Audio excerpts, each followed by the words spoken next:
A.C.E is an on-course game that really helps you work on your routine or your process of every single shot. What happens in the game is we get so worked up into the results of every shot, the results of the day, the score. It's what everyone asks. It's what's posted online or at the score sheet at the end of the day if you play in a tournament. But what we need to do instead is really get engrossed in our process or the routine. It's always going to come down to how well you do here. And it's what your coach and your parents should always ask you at the end of the day. How well did you do with each shot? And A.C.E is a process to help you measure that. So what you're going to do, A.C.E stands for analyze, commit, and execute. And we're just going to grade how well you analyze, commit, and execute on every shot you hit on the golf course. The A part to A.C.E is the analyzation, and there are numerous factors that you need to take into consideration before you even choose a target and choose a club. Some of those include the lie of the golf ball, the yardage, and you're probably not just going to get the yardage to the pin. You need to get the yardage to clear the front bunker, the yardage to the pin, and maybe the yardage that there is behind the pin, or to whatever area you need to aim. You also need to get information like the temperature that day, which certainly matters. If the green is above you or below you, so the elevation. How well you're striking the golf ball, the location of the pin, the hazards, the obstacles. All of that information helps you do is choose an appropriate target and a club to get it there. Perhaps even a certain shot if you need to curve it or hit it high or low.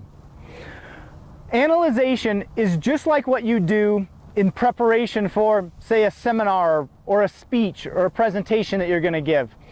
It's what you need to be working on if you're a student in school. You don't just get a good result. You don't just get a good grade on a test. You earn it, and you get a better grade by analyzing things and by preparing. You've got to go to class. You've got to listen. You've got to take notes. You've got to study. And usually when you do those things well, the result tends to turn out pretty well. But it's the focus on the process that you really need to spend your time.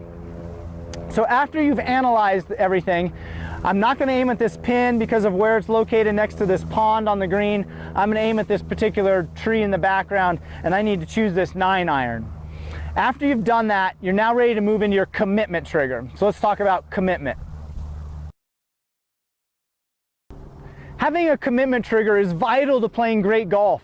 It's what happens the last few seconds just before you pull the club away, helping you stay focused and positive on what you want to do and engaged in the shot at hand.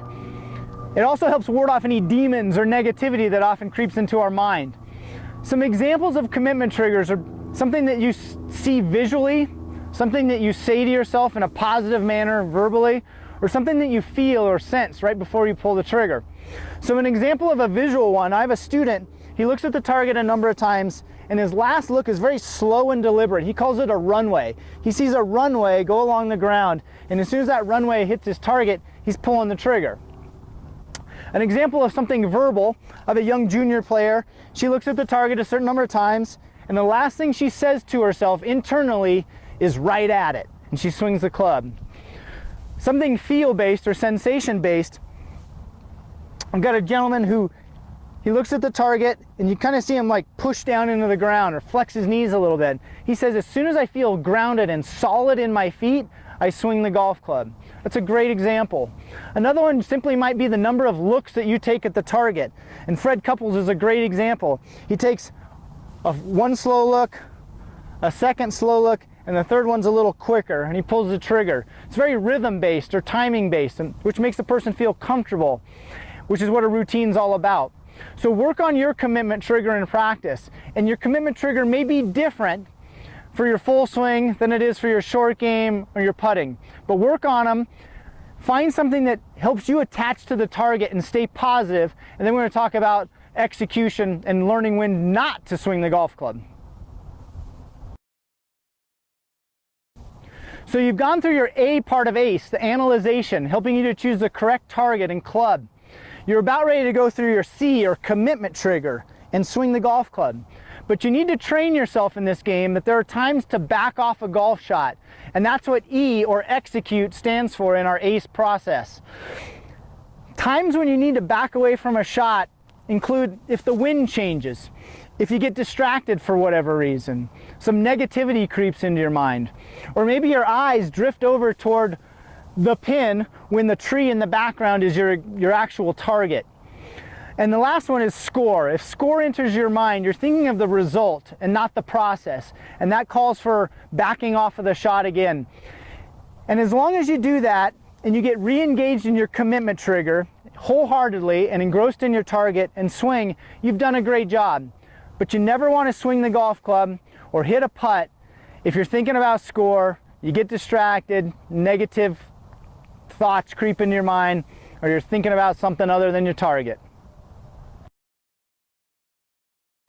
So let's talk about how you score ACE. You need to print off the scorecard that's there on the text version of this game and take it with you when you play.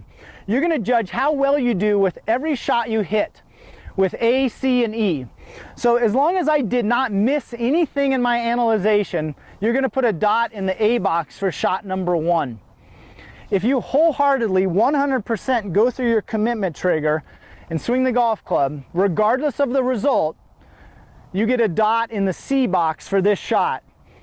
You automatically get a dot in the E box or execute box for this shot unless you swung the club when you shouldn't have.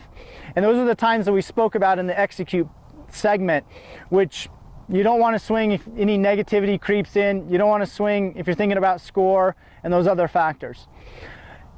Add up all those dots that you've entered into your scorecard, and you can do this whether you play 9 holes or 18 holes. Follow the guidelines on the scorecard, adding up the dots, doing a tiny bit of math, and you enter the percentage into the system, giving you the total percentage of shots that you are totally engrossed in your ACE process for every single shot you hit. There's a direct correlation. Typically, the more dots you get on your scorecard, the lower your score gets.